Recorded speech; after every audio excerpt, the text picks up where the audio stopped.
Hello student, आपका हमारे YouTube channel पर स्वागत है। दोस्तों, आज हम जनरल साइंस के बारे में बात करेंगे और शुरुआत करेंगे फिजिक्स वाले पार्ट से। तो फिजिक्स जो है उसके पूरा समझेंगे। तो फिजिक्स से कहाँ से क्वेश्चन आते हैं उन सभी के बारे में बात करेंगे और फास्टली हम इसका क्या करेंगे, रिवीजन करेंगे। तो चलिए शुरुआत करते हैं। मात्रक से कौन सा क्वेश्चन पूछा जाता है? ताप का मात्रक होता है केल्विन, विद्युत धारा का मात्रक होता है एम्पियर, पदार्थ की मात्रा का मात्रक होता है मोल, और प्रदीपन तीव्रता या ज्योति तीव्रता का मात्रक होता है कैंडेला। आपसे क्वेश्चन पूछा जाएगा प्रकाश वर्ष क्या है, तो प्रकाश वर्ष दूरी की इकाई है। मोस्ट इंपोर्टेंट है, प्रकाश वर्ष क्या है? दूरी की इकाई है। और अगर आपसे पूछा जाए दूरी की सबसे बड़ी इकाई क्या होती है, तो वह होती है पारसेक। कुछ यूनिट परीक्षा में पूछी जाती है। 1 नैनोमीटर बराबर होता है 10⁻⁹ मीटर और 1 माइक्रोमीटर बराबर होता है 10⁻⁶ मीटर। समुद्र की गहराई को फैदम में मापा जाता है। किसमें मापा जाता है? फैदम में। ये भी क्वेश्चन परीक्षा में पूछा जाता है। आगे हम बात करें कुछ यंत्रों के बारे में। बैरोमीटर क्या करता है? वायु दाब को मापता है। इलेक्ट्रोमीटर क्या करता है? दूध का अपेक्षित घनत्व मापता है। सीस्मोग्राफ क्या करता है? सीस्मोग्राफ भूकंप की तीव्रता को मापता है। और सोनार समुद्र में डूबी हुई वस्तुओं का पता लगाने में सोनार किरणों का क्या किया जाता है? उपयोग किया जाता है। सोनार तरंगों का उपयोग किया जाता है। अगर हम बात करें विद्युत धारा के बारे में, तो देखिए क्यूरी के ताप पर लो चुंबकीय पदार्थ क्या हो जाता है? अनुचुंबकीय हो जाता है, क्योंकि उसमें लो चुंबकत्व के क्या हो जाते हैं? गुण नष्ट हो जाते हैं। प्रतिरोध का मात्रक होता है ओम, और चालकता प्रतिरोध का उल्टा होता है। तो ओम इनवर्स या 1/ओम चालकता की इकाई होती है। अगर विद्युत चालकता की बारे में बात करें, तो चांदी की विद्युत चालकता सबसे अधिक, तांबे की उससे कम और लोहे की सबसे कम विद्युत चालकता क्या है इन धातुओं में? अगर तीनों में तुलना की जाए तो सबसे कम पाई जाती है। चुंबक के बारे में बात करें तो प्राकृतिक चुंबक जो होती है वो फेरिक ऑक्साइड होते हैं, Fe3O4 होता है। चुंबकीय क्षेत्र की तीव्रता का मात्रक होता है न्यूटन एम्पियर प्रति एम्पियर मीटर स्क्वायर या वेबर प्रति मीटर स्क्वायर। इसी को हम क्या बोलते हैं? टेस्ला बोलते हैं। बहुत ज्यादा परीक्षा में प्रश्न पूछा जाता है चुंबकीय फ्लक्स का मात्रक क्या होता है, तो चुंबकीय फ्लक्स का मात्रक होता है वेबर। चुंबकीय फ्लक्स का मात्रक क्या होता है? वेबर। एक प्रश्न आता है कि जमी हुई नदी में जलीय जीव सुरक्षित क्यों रहते हैं? क्योंकि जो पृष्ठ होता है उसके नीचे का जो तापमान है वो 4 डिग्री सेंटीग्रेड होता है। इस पर जलीय जीव क्या रह सकते हैं? जीवित रह सकते हैं। अगर ऊष्मा संचरण की विधियों के बारे में पूछा जाए, तो ऊष्मा संचरण की 3 विधियां होती हैं: चालन, संवहन और विकिरण। ठोसों में ऊष्मा का संचरण जो होता है वो चालन से होता है, और तरल पदार्थ में ऊष्मा का संचरण संवहन से होता है, और जो विकिरण है वह ऊष्मा का संचरण प्रकाश के रूप में करती है। एक प्रश्न जो सबसे ज्यादा पूछा जाता है, जल का असामान्य प्रसार। तो जल का असामान्य प्रसार से क्वेश्चन आता है कि यदि किसी बर्फ के टुकड़े को 0 डिग्री से 4 डिग्री सेंटीग्रेड तक गर्म किया जाए तो उसका आयतन क्या होता है? कम होता है, और घनत्व क्या होता है? बढ़ता है। 4 डिग्री सेंटीग्रेड पर जल का जो घनत्व है वो सबसे अधिक होता है और आयतन सबसे कम होता है। 4 डिग्री सेंटीग्रेड से अधिक जाने पर, तापमान जाने पर आयतन बढ़ता है और घनत्व क्या होता है? कम होता है। तो यहाँ से बहुत ज्यादा इंपॉर्टेंट क्वेश्चन परीक्षा में पूछा जाता है, इसको आप याद रखें। आगे हम बात करें, स्वस्थ मनुष्य के शरीर का तापमान 37 डिग्री सेंटीग्रेड होता है।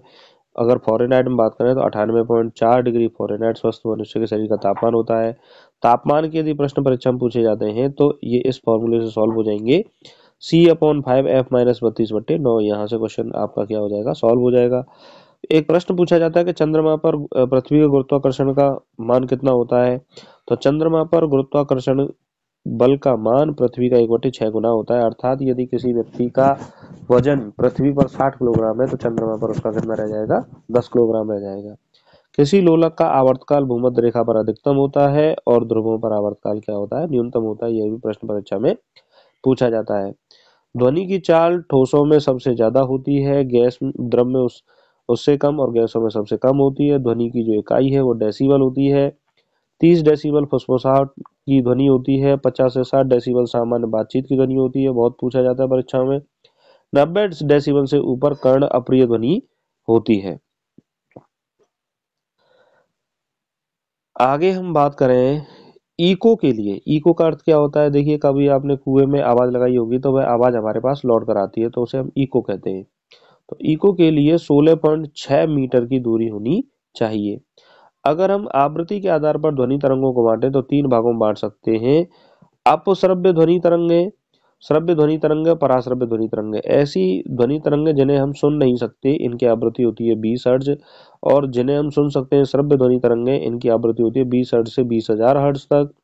और ऐसी ध्वनि तरंगे जो हमारे स्वर्ण क्षमता से बाहर होती हैं और लेकिन आवृत्ति उसकी अधिक होती है, तो 20,000 हर्ट्ज होती है, लेकिन इनको कुत्ता, बिल्ली, चमगादड़ सुन सकते हैं। पराश्रव्य तरंगों का उपयोग समुद्र की गहराई का पता लगाने में किया जाता है, मस्तिष्क के ट्यूमर की जांच के बारे में पता लगाने के लिए किया जाता है। अगर हम ध्वनि की चाल के बारे में बात करें तो ध्वनि की चाल होती है 332 मीटर पर सेकंड। ध्वनि अनुदैर्ध्य तरंग है, जबकि प्रकाश कैसा है, अनुप्रस्थ तरंग है। प्रकाश कैसी तरंग है, अनुप्रस्थ तरंग है। मानव के नेत्र न्यूनतम 25 सेंटीमीटर तक देख सकते हैं। निकट दृष्टि दोष में हम अवतल लेंस का उपयोग करते हैं, और दूर दृष्टि दोष में हम उत्तल लेंस का उपयोग करते हैं, और जरा दृष्टि दोष में हम बाईफोकस लेंस का उपयोग करते हैं, द्विफोकसी लेंस का उपयोग करते हैं। एक बहुत ज्यादा इंपॉर्टेंट क्वेश्चन है, इंद्रधनुष का बनना किस परिघटना का उदाहरण है? पूर्ण आंतरिक परावर्तन, अपवर्तन और वर्ण विक्षेपण तीनों परिघटनाओं से मिलकर बनता है इंद्रधनुष। तो इन तीनों परिघटनाओं का उदाहरण है इंद्रधनुष का बनना। अपवर्तन के उदाहरण भी सबसे ज्यादा परीक्षा में पूछे जाते हैं। अपवर्तन के कारण क्या होता है? रात्रि में तारों का टिमटिमाना, पानी में पड़ी छड़ का टूटा हुआ दिखाई देना, सूर्योदय से पहले सूर्यास्त के बाद भी सूर्य का दिखाई देना अपवर्तन के कारण होता है। पूर्णांतरिक परावर्तन के उदाहरणों से भी प्रश्न पूछे जाते हैं। रेगिस्तान की मृग मरीचिका, अर्थात रेगिस्तान में दूर कहीं पानी होने का आभास, और हीरे का चमकना, कांच में पड़ी दरार का चमकना भी पूर्णांतरिक परावर्तन के कारण संभव होता है। चलिए आगे हम बात करते हैं उत्तल दर्पण के और अवतल दर्पण के उपयोग के बारे में बात करते हैं, यूज के बारे में बात करते हैं। तो उत्तल दर्पण का उपयोग हम वाहनों का साइड मिरर लगाने में करते हैं। अवतल दर्पण का उपयोग हम वाहनों की हेडलाइट, सर्च लाइट, दंत चिकित्सक का दर्पण और सेविंग मिरर बनाने में हम अवतल दर्पण का उपयोग करते हैं। सूर्य का प्रकाश 8 मिनट 16 सेकंड में पृथ्वी तक पहुंचता है। और एक इम्पोर्टेंट क्वेश्चन है कि यदि किसी व्यक्ति को अपना पूरा पृथ्वी में देखना है तो उसे अपनी लंबाई का आधा दर्पण लेना होगा, h/2 अपनी लंबाई का आधा दर्पण उसको लेना होगा। तो प्रकाश की चाल होती है 3 गुणा 10⁸ मीटर पर सेकंड, 3,00,000 किलोमीटर पर सेकंड प्रकाश की क्या होती है, चाल होती है। और अभी अभी मैंने बताया आपको कि यदि किसी व्यक्ति को अपना पूरा प्रतिबिंब देखना है तो उसे अपनी लंबाई का आधा दर्पण लेना होगा। पृष्ठ तनाव के बारे में बात करें तो पृष्ठ तनाव के कारण जल की बूंदें क्या हो जाती, वर्षा की जल की बूंदें क्या हो जाती हैं, गोलाकार हो जाती हैं। पृष्ठ तनाव के कारण ही पतली सुई पानी पर क्या होती है, तैरती है। एक इंपॉर्टेंट पॉइंट है, बैरोमीटर का पाठ्यांक यदि गिरना प्रारंभ हो, अगर वह तेजी से गिरे तो आंधी तूफान की स्थिति को बताता है, और धीरे धीरे गिरे तो वर्षा होने की संभावनाओं को बताता है बैरोमीटर का पाठ्यांक। और यदि हम बात करें केशकात्व के बारे में, तो केश का नली में जल का थोड़ा ऊपर चढ़ना क्या कहलाता है, केशकात्व कहलाता है। जड़ों द्वारा जल का अवशोषण भी केशकात्व के कारण होता है। और दीपक जो हम जलाते हैं, लालटेन, दीपक, मिट्टी का तेल जो है, जो कपड़े की जो बत्ती होती है उसमें ऊपर की ओर जो चढ़ता है वो किसके कारण चढ़ता है, केशकात्व के कारण ही ऊपर चढ़ता है। ऊर्जा रूपांतरण से भी क्वेश्चन पूछा जाता है। ऊर्जा रूपांतरण, डायनेमो या जनरेटर क्या करता है, यांत्रिक ऊर्जा को विद्युत ऊर्जा में बदलता है, और विद्युत मोटर क्या करती है, विद्युत ऊर्जा को यांत्रिक ऊर्जा में बदलती है। अगर हम ऊर्जा की बात करें, ऊर्जा क्या है, ऊर्जा एक अदिश राशि है, इसका मात्रक क्या होता है, जूल होता है। ऊर्जा दो प्रकार की होती है, गतिज ऊर्जा और स्थितिज ऊर्जा। यदि किसी वस्तु में गति के कारण ऊर्जा है तो वह गतिज ऊर्जा, जिसका फॉर्मूला होता है ½ mv²। यदि स्थिति के कारण ऊर्जा है तो वह स्थितिज ऊर्जा mgh, जहां पर g क्या है, गुरुत्वीय त्वरण होता है, और गुरुत्वीय त्वरण का मान होता है 9.8 मीटर पर सेकंड स्क्वायर। शक्ति की बात करें तो कार्य करने की दर को हम क्या बोलते हैं, शक्ति बोलते हैं। इसका मात्रक क्या होता है, वॉट होता है। शक्ति का मात्रक क्या होता है, वॉट। किसी वस्तु का पलायन वेग, पलायन वेग का मतलब होता है कि कितने वेग से किसी वस्तु को फेंका जाए कि वह हमारे वातावरण को पार कर ले, अंतरिक्ष में चली जाए, कभी भी वातावरण में न लौटे, तो वह है 11.2 किलोमीटर पर सेकंड। गति के नियम के बारे में बात करें, जड़त्व का नियम, जड़त्व का नियम कहता है कि कोई वस्तु स्थिर है तो स्थिर रहना चाहती है, और कोई वस्तु गतिशील है तो गतिशील ही रहना चाहती है। तो उसके उदाहरण आ जाते हैं कि ब्रेक लगाने पर आगे की ओर झुकना, गाड़ी चलाने पर पीछे की ओर झुकना, पीछे की पीछे की ओर धक्का लगना, और कंबल को फटकारने पर धूल के कणों का अलग होना, ये जड़त्व नियम के उदाहरण है।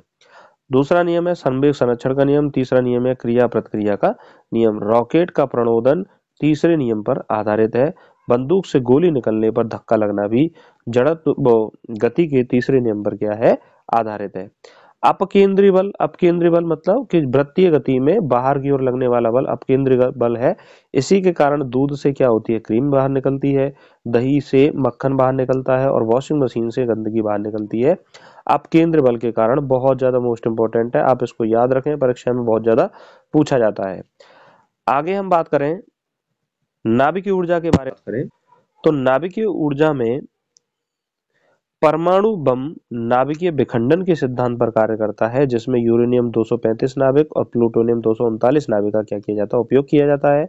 अगर परमाणु भट्टी के बारे में बात करें तो नियंत्रक का काम करने के लिए कौन कौन से पदार्थ काम में लिए जाते हैं, तो ग्रेफाइट की छड़ नियंत्रक का काम करती है और भारी पानी परमाणु भट्टी में नियंत्रक का क्या करता है। सूर्य की ऊर्जा नाभिकीय संलयन ऊर्जा का क्या है, उदाहरण है। संलयन ऊर्जा का मतलब होता है हल्के नाभिक मिलकर भारी नाभिक का निर्माण करते हैं। हाइड्रोजन बॉम्ब भी नाभिकीय संलयन ऊर्जा पर आधारित है।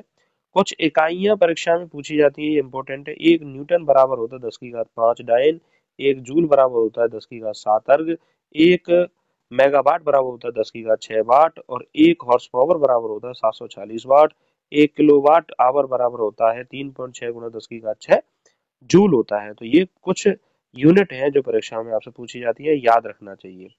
यदि कोई लिफ्ट नीचे गिरते समय डोरी टूट जाए तो वह स्वतंत्रता पूर्वक गिरती है और व्यक्ति क्या करता है, भारीनता की स्थिति महसूस करता है। लेकिन यदि नीचे आ रही है तो नीचे आने वाला जो त्वरण है वह गुरुत्वीय त्वरण के मान से क्या है, ज्यादा है, तो उस समय व्यक्ति जो है उछलकर लिफ्ट की छत से क्या हो जाएगा, टकरा जाएगा। तो ये क्वेश्चन भी परीक्षाओं में पूछा जाता है, इसको आप याद रखें।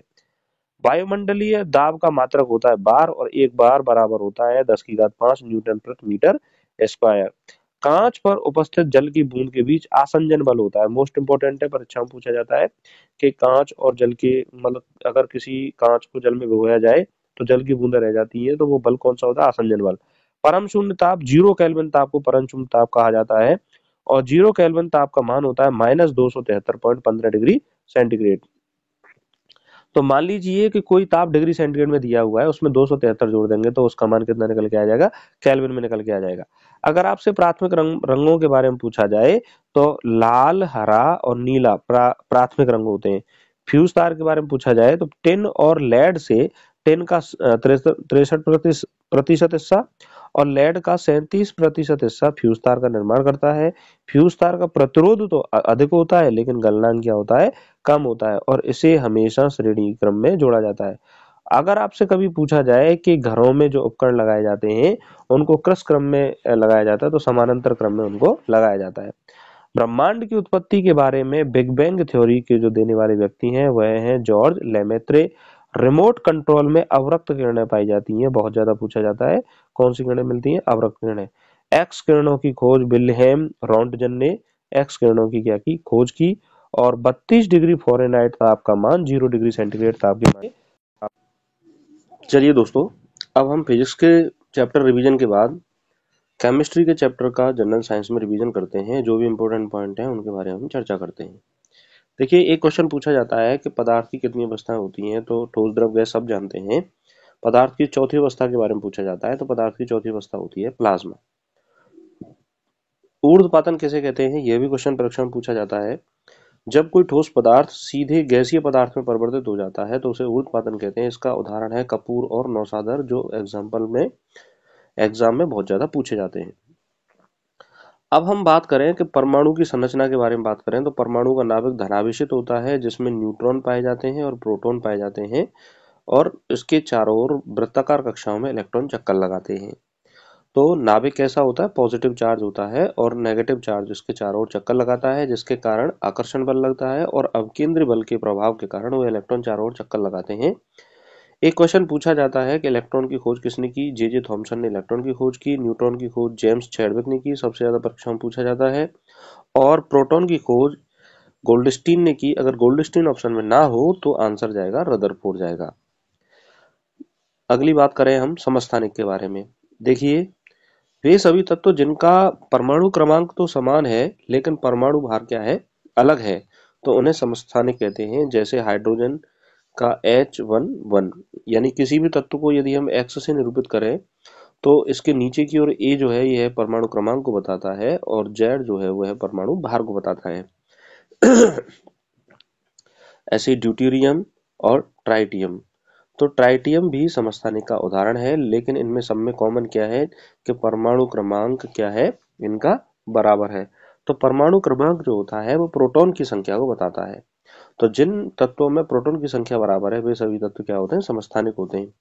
जिनका परमाणु भार बराबर है, जैसे 40 40 40, आर्गन का परमाणु क्रमांक है 18, परमाणु भार 40, पोटेशियम का परमाणु क्रमांक 19, परमाणु भार 40, कैल्शियम का परमाणु क्रमांक 20 और परमाणु भार 40, तो इन्हें हम क्या बोलते हैं, समभारिक। यदि हम परमाणु भार में से और परमाणु क्रमांक को घटा देंगे तो न्यूट्रॉन की संख्या निकल के आएगी, और जो न्यूट्रॉन की संख्या के बराबर वाले जितने भी तत्व होते हैं उन्हें हम सम न्यूट्रॉनिक तत्व कहते हैं।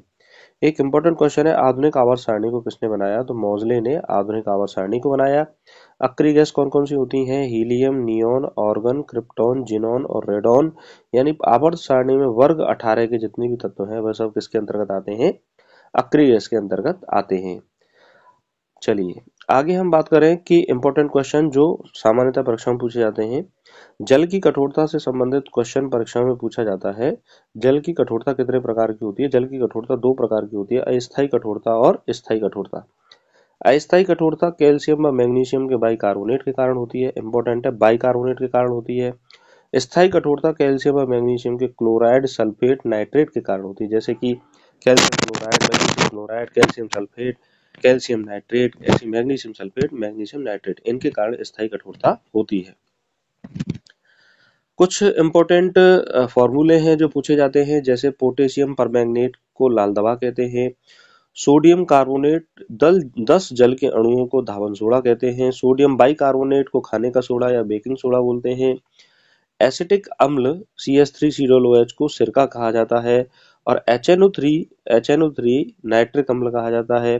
सिट्रिक अम्ल तुम्हारा संतरा और नींबू में मिलता है, यहाँ से भी क्वेश्चन सामान्यतः परीक्षा में पूछा जाता है जनरल साइंस में।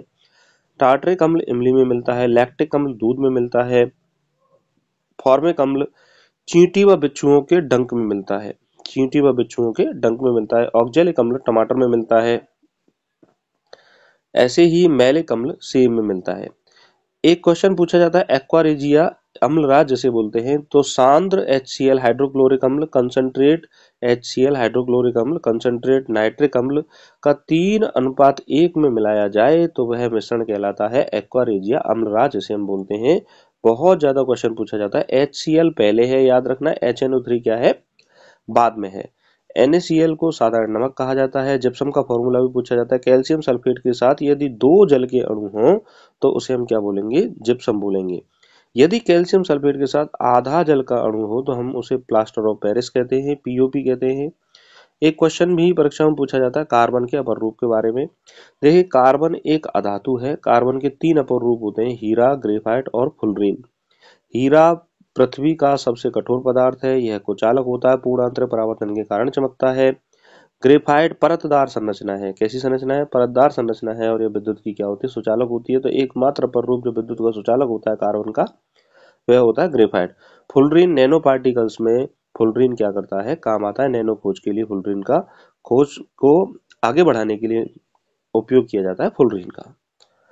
आगे हम पीएच पैमाने के बारे में बात करें तो देखिए किसी भी पदार्थ का यदि पीएच 7 है तो वह उदासीन है, 7 से 14 तक जाएंगे तो क्षारीयता बढ़ती है, और 7 से 0 तक जाते हैं तो अम्लता बढ़ती है। यानी किसी भी पदार्थ का यदि पीएच 2 है तो अम्ल अधिक होगा, और यदि 10 है तो वह क्षारीय अधिक होगा।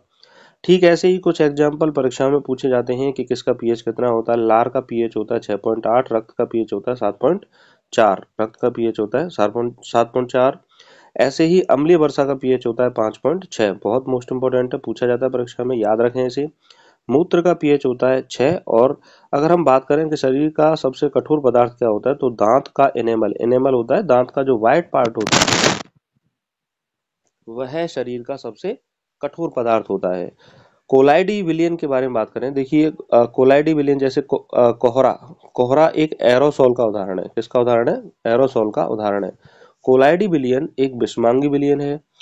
कोलाइडी विलयन में टिंडल प्रभाव और ब्राउनियन गति पाई जाती है। देखिए, ब्राउनियन गति का मतलब होता है कि कोलाइडी विलयन के जो कण हैं वह जिग जैग मोशन करते हैं।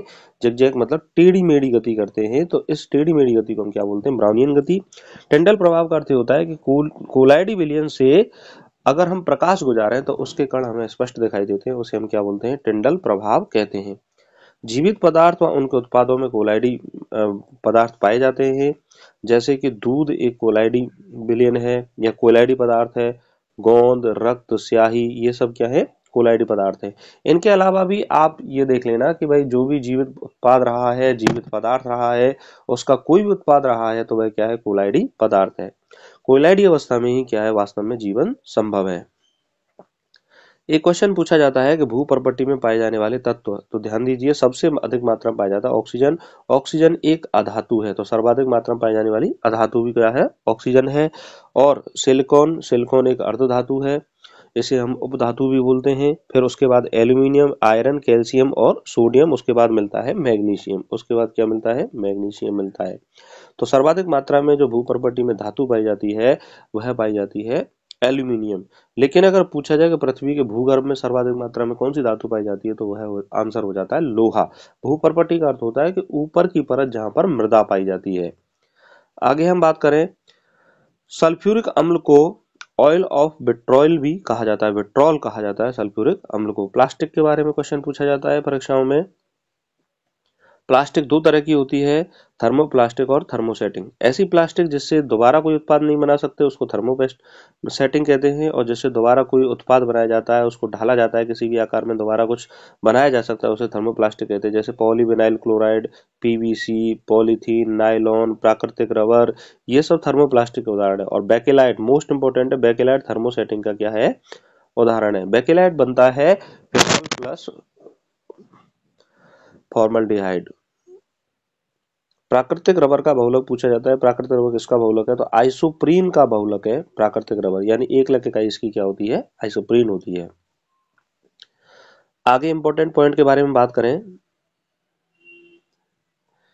देखिए सीएनजी व गोबर गैस का जो प्रमुख घटक होती है वह होती है मीथेन गैस। एलपीजी की जो प्रमुख घटक है ब्यूटेन, प्रोपेन और इथेन, और इसमें सबसे ज्यादा जो प्रमुख घटक है वो कौन सा होता है? सबसे ज्यादा प्रमुख घटक होता है ब्यूटेन। फ्रूट शुगर किसे कहते हैं? फ्रक्टोज को फ्रूट शुगर कहा जाता है। कोयले के बारे में यदि बात करें तो कोयला चार प्रकार का होता है, सबसे खराब होता है पीट और सबसे अच्छा होता है एंथ्रासाइड। तो पीट, लिग्नाइट, बिटुमिनस और एंथ्रासाइड। भारत में सबसे ज्यादा जो कोयला पाया जाता है वो पाया जाता है लिग्नाइट। प्रोड्यूसर गैस पूछा जाता है, कार्बन मोनोऑक्साइड और नाइट्रोजन का जो मिश्रण होता है उसे प्रोड्यूसर गैस कहते हैं। कार्बन मोनोऑक्साइड और हाइड्रोजन का जो मिश्रण होता है उसे हम क्या बोलते हैं? वाटर गैस बोलते हैं। जंग का फॉर्मूला सामान्यतः परीक्षाओं में पूछा जाता है कि जंग का फॉर्मूला क्या होता है? तो Fe2O3XH2O, यानी आयरन ऑक्साइड में जल के अणु यदि पाए जाए तो उसे हम क्या बोलते हैं? जंग बोलते हैं। और जंग को रोकने के लिए जिंक की परत को चढ़ाने को गैल्वेनाइजेशन बोलते हैं। यशद लेपन कहा जाता है, उसको क्या बोलते हैं हम? यशद लेपन। Silver nitrate AgNO3, silver nitrate को बोर्ड डालने वाली स्याही कहते हैं। देखिए बोर्ड जब डालने जाते हो आप तो उस समय उंगली पर जो स्याही लगाई जाती है तो वो किसकी बनी होती है? सिल्वर नाइट्रेट की बनी होती है।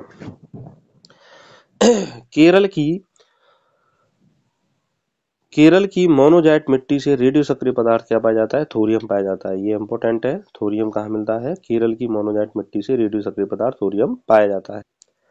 अब कुछ मिश्र धातुओं के बारे में बात कर लेते हैं। पीतल जिंक और कॉपर से मिलकर बना होता है। कांसा टिन और कॉपर से मिलकर बना होता है। जर्मन सिल्वर, क्यों न जाऊं जर्मनी, तो ऐसे कॉपर, निकेल और जिंक से मिलकर बना होता है German silver. Gun metal tin, zinc और कॉपर से मिलकर बना होता है। स्टील, यदि लोहे में कार्बन की मात्रा डाल दी जाए थोड़ी सी तो उसे हम क्या कहेंगे? स्टील कहेंगे।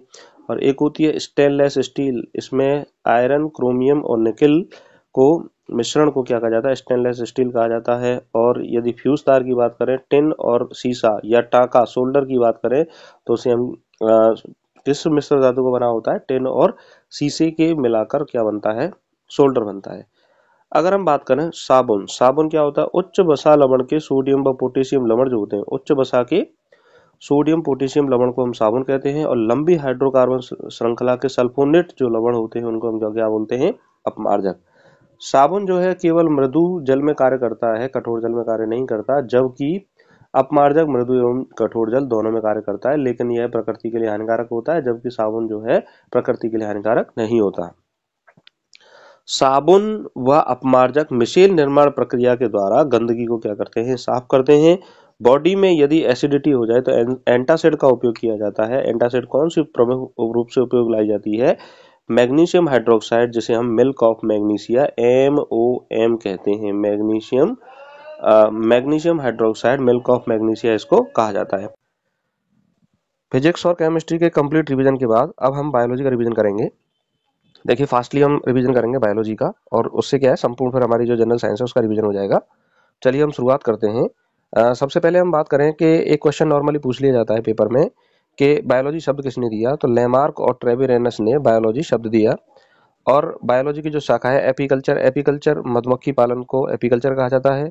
विटीकल्चर अंगूर उत्पादन को विटीकल्चर कहा जाता है। ऑर्निथोकल्चर पक्षियों के अध्ययन को हम ऑर्निथोलॉजी बोलते हैं। ऑर्निथोलॉजी पक्षियों का अध्ययन पूछा जाता है पेपर में, इंपॉर्टेंट है। पोमोलॉजी फलों की खेती को हम पोमोलॉजी कहते हैं। पीडोलॉजी बहुत ज्यादा पूछा जाता है परीक्षा में, मृदा के अध्ययन को हम पीडोलॉजी कहते हैं। डेंड्रोलॉजी होता है वृक्षों का अध्ययन। और डेंड्रोक्रोनोलॉजी बहुत ज्यादा इंपॉर्टेंट है, इसमें कंफ्यूजन होता है तो इसको याद रखें कि वार्षिक वलय को गिनकर वृक्षों की आयु का पता लगाना क्या कहलाता है, डेंड्रोक्रोनोलॉजी कहलाता है। तो डेंड्रोलॉजी है वृक्षों का अध्ययन और डेंड्रोक्रोनोलॉजी कहलाता है वार्षिक वलय के आधार पर वृक्षों की आयु का पता लगाना। आगे हम बात करें तो एंथोलॉजी फूलों के अध्ययन को हम एंथोलॉजी कहते हैं।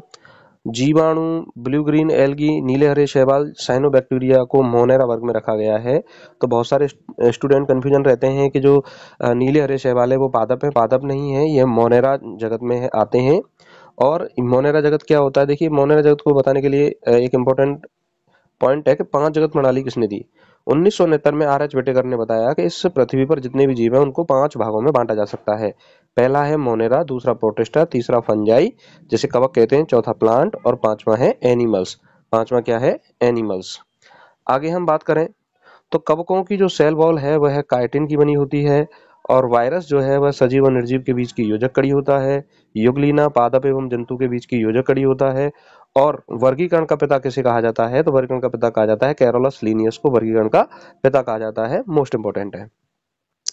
अब हम कोशिका के बारे में बात करते हैं। तो कोशिका का अध्ययन कहलाता है साइटोलॉजी। कोशिका की खोज किसने की, रॉबर्ट हुक ने 1665 में कोशिका की खोज की। और स्लाइडेन एवं स्वान ने कोश का सिद्धांत दिया। स्लाइडेन एवं स्वान ने क्या दिया था, कोश का सिद्धांत दिया था। रोडोल्फ विर्चो ने एक कथन कहा था, ओमनिस सेलुला ई सेलुला। ओमनिस सेलुला ई सेलुला ये कथन डायरेक्ट पेपर में पूछ लिया जाता है, जिसका अर्थ होता है पुरानी कोशिकाओं की उत्पत्ति नई कोशिकाओं से होती है। तो ओमनिस सेलुला ई सेलुला इस कथन का अर्थ होता है। आगे हम बात करते हैं सबसे पहली जीवित जो कोशिका देखी वह एंटोनी वन ल्यूवेनहॉफ ने देखी थी। वास्तव में यह जीवाणु कोशिका थी। सबसे लंबी कोशिका होती है तंत्रिका कोशिका। सबसे बड़ी कोशिका है शुतुरमुर्ग का अंडा। और सबसे छोटी कोशिका है माइकोप्लाज्मा गैलीसेप्टिकम। Mycoplasma gallisepticum. अब हम जीव द्रव्य के बारे में बात करें तो जीव द्रव्य नाम पुरकिंजी ने दिया। जीव द्रव्य में 90% भाग जल होता है, 71% प्रोटीन होती है, 2% क्या होता है, कार्बोहाइड्रेट होता है। अगर हम कोशिका के बारे में बात करें तो कोशिका को प्रारंभिक संगठन के आधार पर 2 भागों में बांटा गया है। एक कोशिका है प्रोकैरियोटिक कोशिका, दूसरी कोशिका है यूकैरियोटिक कोशिका। ऐसी कोशिका जिसमें 70 प्रकार के राइबोसोम पाए जाते हैं, गुणसूत्र बिखरा हुआ रहता है, मेसोसोम माइटोकॉन्ड्रिया की तरह कार्य करता है और विकसित प्रकार के कोशिकांग नहीं होते, उस कोशिका को प्रोकैरियोटिक कोशिका कहते हैं। यह प्रोकैरियोटिक कोशिका कौन कौन सी कोशिका होती है, माइकोप्लाज्मा, जीवाणु, ब्लू ग्रीन एल्गी प्रोकैरियोटिक कोशिका के उदाहरण है। अब हम बात करें ऐसी कोशिका जिसमें 80s राइबोसोम पाए जाते हैं, गुणसूत्र व्यवस्थित होता है, सभी विकसित कोशिकांग पाए जाते हैं, उसे हम यूकैरियोटिक कोशिका कहते हैं। तो यह उच्च जीव जैसे कवक है, पादप है और जंतु है, उन सब में यूकैरियोटिक कोशिका पाई जाती है। अब हम बात करते हैं कोशिकांगों के बारे में। तो कोशिकांग क्या है, माइटोकॉन्ड्रिया के बारे में बात करें। माइटोकॉन्ड्रिया श्वसन का कार्य करता है, इसे कोशिका का शक्तिग्रह कहते हैं। ये दोहरा आवरण पाया जाता है। लाइसोसोम लाइसोसोम पर दोहरा आवरण नहीं होता। लाइसोसोम को कोशिका की आत्मघाती थैली कहते हैं। और राइबोसोम आवरण रहित कोशिकांग है, मोस्ट इंपोर्टेंट है। ऐसा कौन सा कोशिकांग है जिस पर आवरण नहीं पाया जाता है, वह है राइबोसोम। और राइबोसोम प्रोटीन निर्माण का क्या करता है, कार्य करता है। अगला पॉइंट है गोल्जी काय। गोल्जी काय इसे प्लांट में डिक्टियोसोम के नाम से जाना जाता है। इसका कार्य होता है श्रावण व संग्रहण का कार्य करना। और इसे कोशिका का यातायात पुलिस या कोशिका का यातायात प्रबंधक के नाम से इसको जानते हैं। अब हम बात करते हैं तारककाय के बारे में। तो देखिए तारककाय सेंट्रोसोम केवल जंतुओं में पाया जाता है, या पादपों में नहीं पाया जाता। तो पादप कोश का जंतु कोश का एक अंतर भी है। ठीक ऐसे ही प्लांट में सेल वॉल पाई जाती है, जंतुओं में नहीं होती है सेल वॉल। और सेल वॉल जो प्लांट में होती है वह सेलुलोज की बनी होती है। ऐसे ही यदि हम बात करें सेल मेम्ब्रेन की, तो सेल मेम्ब्रेन फॉस्फोलिपिड तथा प्रोटीन की बनी होती है। और जो कोशिका झिल्ली है यह अर्ध पारगम्य व चयनात्मक पारगम्य होती है। और आगे हम बात करें क्लोरोप्लास्ट की, हरित लवक की बात करें, तो यह दोहरे आवरण की बनी संरचना है। इसे कोशिका का रसोई घर कहा जाता है। इसमें क्लोरोफिल पाया जाता है। क्लोरोफिल में मैग्नीशियम आयन पाए जाते हैं, बहुत ज्यादा इंपॉर्टेंट है, पूछे जाते हैं। सूर्य के प्रकाश की उपस्थिति में भोजन का निर्माण करना, यह हरित लवक का क्या होता है, कार्य होता है। और प्रकाश संश्लेषण प्रक्रिया द्वारा पौधे क्या होते हैं, भोजन का निर्माण करते हैं। अंतःप्रतंबी जालिका के बारे में यदि हम बात करें, तो अंतःप्रतंबी जालिका को कोशिका का कंकाल कहा जाता है। यह दो प्रकार की होती है, आरईआर और एसईआर। राइबोसोम की उपस्थिति के कारण आरईआर बनती है, खुरदरी अंतःप्रतंबी जालिका। एसईआर चिकनी अंतःप्रतंबी जालिका, यह लिपिड तथा स्टीरॉयड का संश्लेषण करती है। और आरईआर होती है वह प्रोटीन का निर्माण व श्रवण का क्या करती है, कार्य करती है। ऐसे ही अगर हम बात करें केंद्रक के बारे में बात करें, तो केंद्रक कोशिका का मस्तिष्क कहलाता है। इसकी खोज रॉबर्ट ब्राउन ने की। इसको कोशिका का प्रबंधक भी कहते हैं। केंद्रक गुणसूत्र व क्षारीय हिस्टोन प्रोटीन का बना होता है।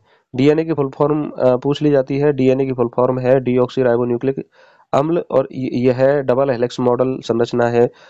द्विकुंडलीय संरचना होती है। और द्विकुंडलीय संरचना का जो मॉडल है वो दिया था वाटसन एवं क्रिक ने। द्विकुंडलीय मॉडल जो संरचना है उसका मॉडल दिया था। अगर हम बात करें मनुष्य में गुणसूत्रों की संख्या कितनी होती है, 23 जोड़ी होते हैं। 23 जोड़ी 40 गुणसूत्र होते हैं। 44 एक जैसे होते हैं जिन्हें ऑटोसोम कहते हैं, और 2 अलग होते हैं इन्हें सेक्स क्रोमोसोम, लिंग निर्धारण क्रोमोसोम कहा जाता है। एक्स एक्स और एक्स वाई इनको क्रोमोसोम कहते हैं। यदि एक्स एक्स है तो लड़की और एक्स वाई है तो लड़का। अब हम एनिमल फिजियोलॉजी के बारे में बात करें, तो त्वचा त्वचा में मेलानिन वर्णक पाया जाता है जो इसके रंग का निर्धारण करता है। और हमारी त्वचा से निकलने वाला पसीना ताप नियंत्रण का क्या करता है, कार्य करता है। पाचन तंत्र के बारे में बात करें, तो पाचन मुखवास से छोटी आंत तक होता है। लार में टाइलिन एंजाइम पाया जाता है जो स्टार्च का पाचन करता है। और लार में लाइसोजाइम एंजाइम भी पाया जाता है जो जीवाणुओं को क्या करता है, मारता है, भोजन में उपस्थित जीवाणुओं को मारता है। अब हम बात करें आमाशय में HCl अम्ल के कारण अम्लीय पाचन होता है। और आमाशय में जो पीएच होता है वो होता है 1.8। और मानव के दंत सूत्र के बारे में यदि बात करें, तो वयस्क का दंत सूत्र पूछा जाता है 21-23 गुणा 2 बराबर 32। ये दांतों को 4 प्रकारों में बांटा गया है, इंसाइजर, कैनाइन, प्रीमोलर और मोलर। तो इंसाइजर दांत 2 होते हैं, मतलब अर्धदंत सूत्र होता है ये, तो उसके आधार पर 32 दांत होते हैं। रेनिन एंजाइम दूध में उपस्थित कैसिनोजन को कैसिन प्रोटीन में बदल देता है, और जिससे दूध का क्या होता है, पाचन होता है। और बाइल जूस क्षारीय तरल होता है, और यकृत द्वारा इसका श्रवण किया जाता है। और पित्ताशय में इसको क्या किया जाता है, संग्रहित किया जाता है बाइल जूस को। तो बाइल जूस में मोस्ट इंपोर्टेंट है, इसमें कोई भी एंजाइम नहीं पाया जाता। अब हम बात करते हैं यकृत शरीर की सबसे बड़ी ग्रंथि है, अग्नाशय दूसरी सबसे बड़ी ग्रंथि है। छोटी आंत में सबसे ज्यादा पाचन होता है। माल्टोज को maltase enzyme glucose plus glucose में तोड़ता है, ये इंपॉर्टेंट है, पूछे जाते हैं। लैक्टोज को lactase enzyme glucose plus galactose में तोड़ता है। सुक्रोज को sucrase enzyme glucose plus fructose में तोड़ता है। और एरेप्सिन एंजाइम प्रोटीन और पेप्टोन्स का पाचन करता है जो इसे एमिनो अम्ल में तोड़ता है। और आंत्र में जो पाचन होता है उसका पीएच होता है 7.8। अब हम बात करते हैं श्वसन तंत्र से कौन से क्वेश्चन इंपॉर्टेंट पूछे जाते हैं। तो देखिए रक्त की आरबीसी में हीमोग्लोबिन पाया जाता है जिसमें Fe+2 आयन होते हैं, ये इंपॉर्टेंट है। कार्बन डाइऑक्साइड का सर्वाधिक परिवहन बाइकार्बोनेट के रूप में होता है। हीमोग्लोबिन के साथ कार्बन डाइऑक्साइड 20% जाती है। प्लाज्मा के साथ कार्बन डाइऑक्साइड कितनी जाती है, 7% जाती है। जबकि सबसे ज्यादा जो कार्बन डाइऑक्साइड है वो बाइकार्बोनेट के रूप में जाती है। अब हम बात करें परिसंचरण तंत्र के बारे में, तो परिसंचरण तंत्र में कुछ इंपॉर्टेंट बातें होती हैं कि रक्त का पीएच कितना होता है, 7.4। रक्त का थक्का फाइब्रोनोजन प्रोटीन के कारण होता है। किसके कारण, फाइब्रोनोजन प्रोटीन के कारण होता है। आरबीसी के बारे में बात करें तो आरबीसी का निर्माण अस्थि मज्जा में होता है, विनाश स्प्लीन में होता है। और आरबीसी का जीवन काल कितना होता है, कितना होता है, 120 दिन। डब्ल्यूबीसी के बारे में बात करें तो डब्ल्यूबीसी हमारे प्रतिरक्षा तंत्र में क्या होती है, सहायक होती है। डब्ल्यूबीसी की संख्या क्या होती है, डब्ल्यूबीसी की संख्या 5 से 7,000 प्रति mm³ होती है। और यदि ब्लड कैंसर में की बात करें तो ब्लड कैंसर में डब्ल्यूबीसी की संख्या बढ़ जाती है, जैसे हम ल्यूकेमिया कहते हैं। ल्यूकेमिया को ब्लड कैंसर कहा जाता है।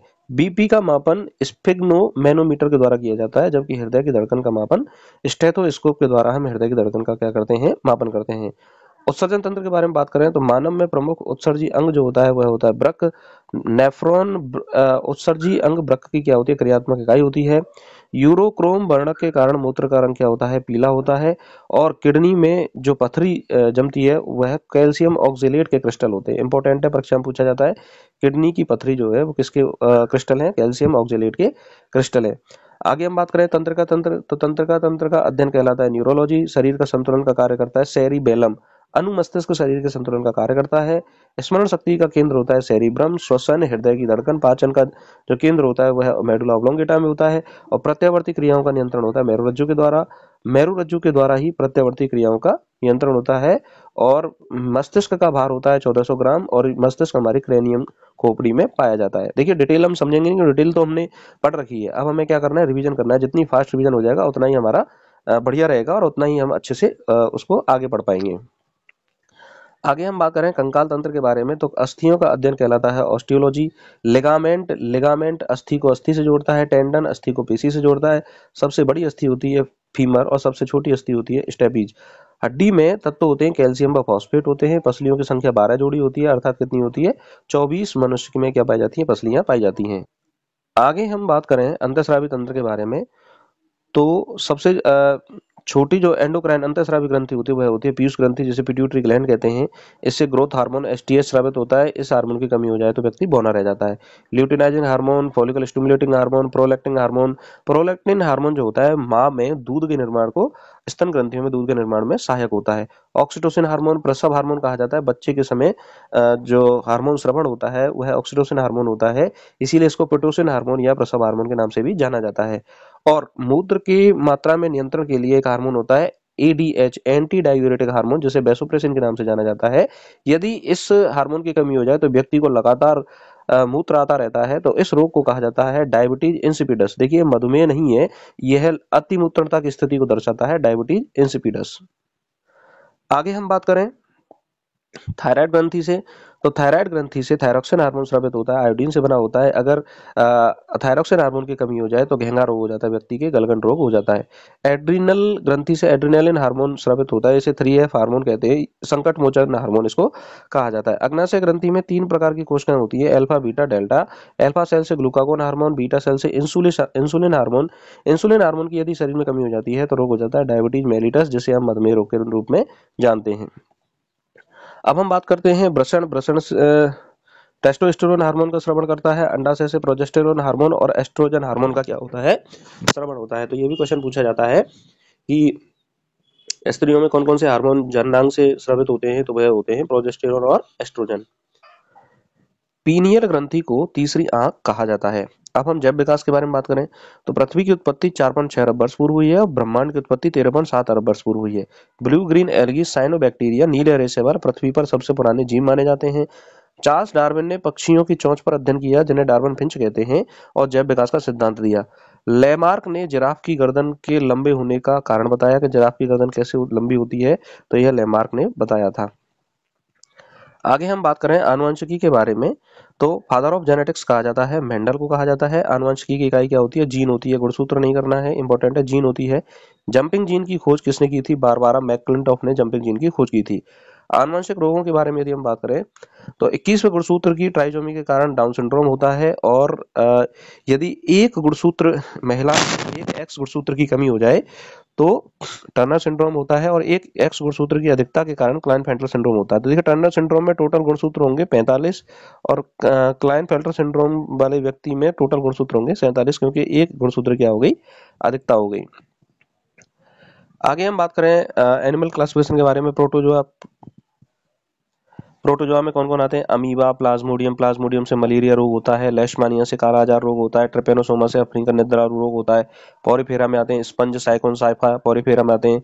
सीलेंट्रेटा में हाइड्रा, जेलीफिश सीलेंट्रेटा में आती है। सी एनिमोन सीलेंट्रेटा में आता है। प्लेटी एलमंथीज में प्लेनेरिया और पीता क्रमी जिसे टीनिया सोलियम के नाम से जानते हैं। एसके एलमंथीज गोल क्रमी में एस्केरिस बाउचेरेरिया ब्रोंकोप्टाई जिससे हाथी पांव रोग होता है, ये इंपॉर्टेंट है, एसके एलमंथीज में पाया जाता है। एनेलिडा में केंचुआ आता है। आर्थ्रोपोडा में सबसे बड़ा संघ है आर्थ्रोपोडा, इसमें कॉकरोच, मकड़ी, बिच्छू, झींगा मछली, सिल्वर फिश सब आर्थ्रोपोडा के अंतर्गत आते हैं। और मोलस्का में घोंगा, सीप, केकड़ा ये मोलस्का में आते हैं। एकाइनोडर्मेटा में स्टारफिश आती है। स्टारफिश किस में आती है? एकाइनोडर्मेटा में, तो गलती नहीं करनी है, स्टारफिश एकाइनोडर्मेटा में आती है। कई बार स्टूडेंट इसको किस में कर देते हैं? सीलेंट्रेटा में कर देते हैं। आगे हम बात करें पिसीज में मछलियां जितनी होती हैं वो सब पिसीज वर्ग में आती है। एम्फीबिया में मेढक आता है। रेप्टाइल्स में रेप्टिलिया में सांप, छिपकली, घड़ियाल, कछुआ रेप्टिलिया में आते हैं। होलोडर्मा एकमात्र जहरीली छिपकली है। एबीज में पक्षी वर्ग आते हैं और मैमल्स में स्तनधारी आते हैं। मैमल्स को 3 भागों में बांटा गया है। पहला है मेटाथीरिया, जिसमें मेटाथीरिया में अपरिपक्व बच्चे देते हैं और एक थैली में बच्चे को रखा जाता है। ऐसा किसमें होता है? कंगारू में। प्रोटोथीरिया, यह अंडे देते हैं और अंडे देने वाले जीव कौन से हैं? मैमल्स, इक्डेना और डकबिल प्लेटिपस, ये इंपॉर्टेंट है, पूछे जाते हैं। प्रोटोथीरिया। यूथीरिया, वास्तविक बच्चे देने वाले जंतु, जिसका एग्जाम्पल है मनुष्य। अब हम वनस्पति विज्ञान के बारे में बात करें तो शैवालों का अध्ययन कहलाता है फाइकोलॉजी और कवकों का अध्ययन कहलाता है माइकोलॉजी।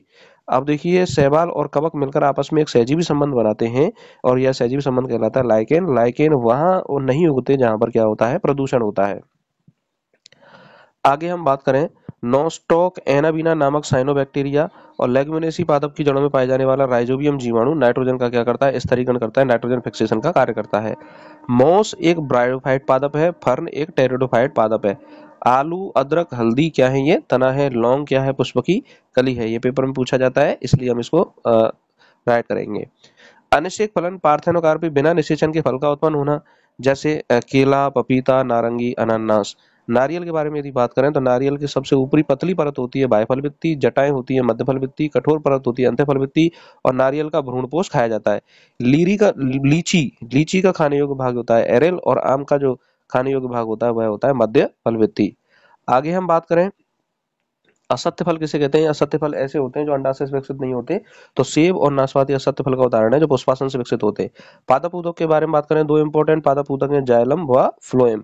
तो जाइलम और फ्लोएम, जाइलम जल संवहन का कार्य करता है और फ्लोएम भोजन संवहन का कार्य करता है। पादप हार्मोन के बारे में यदि हम बात करें तो पादप हार्मोन वृद्धिकर्ता और वृद्धि निरोधक। देखिए, वृद्धिकर्ता पादप हार्मोन है auxin, gibberellin, cytokinin, ethylene. Ethylene फलों को पकाने में काम आता है और एकमात्र गैसीय हार्मोन है। वृद्धि निरोधक हार्मोन होता है एबीए एब्सिसिक एसिड जो जीर्णता को लाता है। पादप रोग के बारे में बात करें तो एक इंपॉर्टेंट रोग पूछा जाता है परीक्षा में, कैंकर रोग। कैंकर रोग नींबू में होता है और जो एक जीवाणु जनित रोग होता है। आगे हम बात करते हैं एजोला। एजोला क्या है? एजोला एक जलीय फर्न है जिससे जैव उर्वरक के रूप में काम करते हैं और यह धान की फसल में उत्पादन दर को 20% बढ़ा देता है। कोनेन सिनकोना वृक्ष की छाल से प्राप्त की जाती है। बंगाल का आयतन जलकुंभी को कहा जाता है। जलकुंभी को क्या कहा जाता है? बंगाल का आयतन। अफीम पेपेवर सोमनीफेरम के पादप से अफीम प्राप्त की जाती है। और अब बात करते हैं इकोलॉजी। देखिए, इकोसिस्टम शब्द जो है वो एजी टेंसले ने दिया था, बहुत ज्यादा पूछा जाता है। सर्वाधिक स्थायी इकोसिस्टम होता है महासागर का। पिरामिड। देखिए, इकोसिस्टम जो है वो 2 तरह का होता है, स्थलीय इकोसिस्टम, जलीय इकोसिस्टम।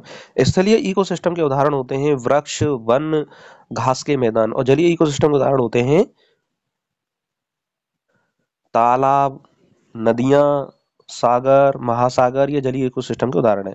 तो संख्या के आधार पर वृक्ष का जो पिरामिड है वो उल्टा होता है, बाकी सब सीधे होते हैं। तो वृक्ष के अलावा जितने भी इकोसिस्टम है वो सब संख्या के आधार पर पिरामिड उनका सीधा होगा। जैव भार के आधार पर जलीय इकोसिस्टम का उल्टा होता है, जैसे तालाब हुआ, सागर हुआ, आपका नदियां हुआ, उनका उल्टा होता है। और ऊर्जा के आधार पर जो पिरामिड है सभी के लिए हमेशा क्या रहता है? सीधा रहता है। ये इंपॉर्टेंट है, बहुत ज्यादा परीक्षा में पूछा जाता है। चलिए आगे हम बात करते हैं भोपाल गैस त्रासदी कब हुई? 3 दिसंबर 1984 को भोपाल गैस त्रासदी हुई और इसका कारण क्या था? मिथाइल आइसोसाइनेट था। देखिए, नेट साइनेट है, साइनाइड मत कर देना, ऑप्शन में साइनाइड भी होगा, लेकिन इसका राइट आंसर होगा मिथाइल आइसोसाइनेट। अम्लीय वर्षा का कारण कौन कौन सी गैस होती है? SO2, CO2 और NO2। अगर हम कुछ अधिनियमों के बारे में बात करें तो पर्यावरण संरक्षण अधिनियम कब आया? 1986 में। वायु प्रदूषण निरोध एवं नियंत्रण अधिनियम कब आया? 1981 में। जल प्रदूषण अधिनियम कब आया? 1974 में। प्रदूषित जल की जो बीओडी होती है वह अधिक होती है, शुद्ध जल की बीओडी क्या होती है? 0 होती है। कुछ दिवसों के बारे में बात करें तो पर्यावरण दिवस मनाया जाता है 5 जून को, ओजोन दिवस मनाया जाता है 16 सितंबर को, पृथ्वी दिवस मनाया जाता है 22 अप्रैल को, जैव विविधता दिवस मनाया जाता है 22 मई को, जैव विविधता दिवस मनाया जाता है। अब हम विटामिन के बारे में बात करें तो विटामिन दो तरह की होती हैं, जल विलेय विटामिन और वसा विलेय विटामिन। जल विलेय विटामिन विटामिन बी और सी होती हैं। सी विटामिन को एस्कॉर्बिक एसिड कहा जाता है, इसकी कमी से स्कर्वी रोग होता है। और विटामिन बी कॉम्प्लेक्स में कई सारे विटामिन आती हैं। बी वन को थायमीन कहते हैं, जिससे बेरीबेरी, इसकी कमी से बेरीबेरी रोग होता है। और बी टू को राइबोफ्लेविन कहते हैं, इसकी कमी से किलोसिस रोग होता है। और बी थ्री को नियासिन कहते हैं, बी थ्री को क्या बोलते हैं, नियासिन। बी फाइव को पेंटोथेनिक एसिड कहते हैं, इसकी कमी से एनीमिया रोग होता है। और बी7 को बायोटिन विटामिन कहते हैं, इसकी कमी से बालों का झड़ना होता है। बी6 को पायरोडॉक्सिन कहते हैं, इससे त्वचा रोग होते हैं। और बी12 जो विटामिन होती है, बी12 को साइनोकोबालामीन कहते हैं, इसमें कोबाल्ट धातु पाई जाती है और इसकी कमी से एनीमिया रोग हो जाता है। विटामिन ए को रेटिनॉल कहा जाता है, रतौंधी रोग होता है। विटामिन डी को कैल्सिफेरॉल कहा जाता है, रिकेट्स रोग हो जाता है। विटामिन ई को टोकोफेरॉल कहा जाता है, जनन क्षमता में कमी हो जाती है इसकी कमी से। और विटामिन के को क्लोक्यूनोन कहा जाता है, इसकी कमी से रक्त का थक्का नहीं जमता है। अगर पूछा जाए कि आंख के लिए सबसे इंपॉर्टेंट विटामिन होती है तो वो होती है कौन सी, विटामिन ए। अब हम बात करते हैं जीवाणु जनित रोग कौन कौन से हैं, तो tetanus, TB, diphtheria, typhoid, plague, pneumonia, काली खांसी और gonorrhoea. Tetanus, TB, diphtheria, typhoid, plague, pneumonia, काली खांसी और गोनेरिया जीवाणु जनित रोग हैं। और यदि हम बात करें प्रोटोजोआ जनित रोग, मलेरिया, पायरिया, काला आजार, अफ्रीकन निद्रालु रोग प्रोटोजोआ जनित रोग होते हैं। वायरस जनित रोग कौन कौन से हैं, एड्स, herpes, पोलियो, चेचक, ट्रेकोमा, हेपेटाइटिस, डेंगू वायरस जनित रोग है। और कवक जनित रोगों के बारे में बात करें तो दाद, एथलीट फुट टीनिया पेडिस कवक के कारण होता है। और गंजापन कवक जनित रोग है। और मानव शरीर में रक्त जो होता है वो कितना होता है, 5 से 7 लीटर होता है। पेनिसिलिन की खोज अलेक्जेंडर फ्लेमिंग ने की थी। और सबसे जो छोटा पक्षी होता है वो कौन सा है, हमिंग बर्ड सबसे छोटा पक्षी है। तो इस तरह से दोस्तों हमने बायोलॉजी का भी फास्ट रिवीजन किया, फिजिक्स, केमिस्ट्री, बायोलॉजी तीनों का रिवीजन किया। तो हम थोड़े से समय में जनरल साइंस के सारे रिवीजन को, सारे जो पार्ट है हमने उसका क्या कर लिया, रिवीजन कर लिया। तो आशा करता हूँ कि आपको ये जो क्लास है वो बहुत अच्छे से समझ में आई होगी। अगर एक बार में ये समझ में नहीं आई है तो इसका आप दोबारा रिवीजन कर लीजिए। निश्चित रूप से आपके जो जनरल साइंस का जो आने वाला जो परीक्षा दे रहे हो आप, वहां पर आपको बहुत सारे क्वेश्चन देखने को मिलेंगे और उनको आप राइट करोगे। यहाँ पर हमने वही पॉइंट सम्मिलित करने की कोशिश की है जो परीक्षाओं में पूछे जाते हैं। जो भी स्टूडेंट इस चैनल को पहली बार देख रहे हैं, इस चैनल को जरूर सब्सक्राइब करें। और आपको ये क्लास कैसी लगी कमेंट सेक्शन बॉक्स में जरूर बताएं। नमस्कार, धन्यवाद।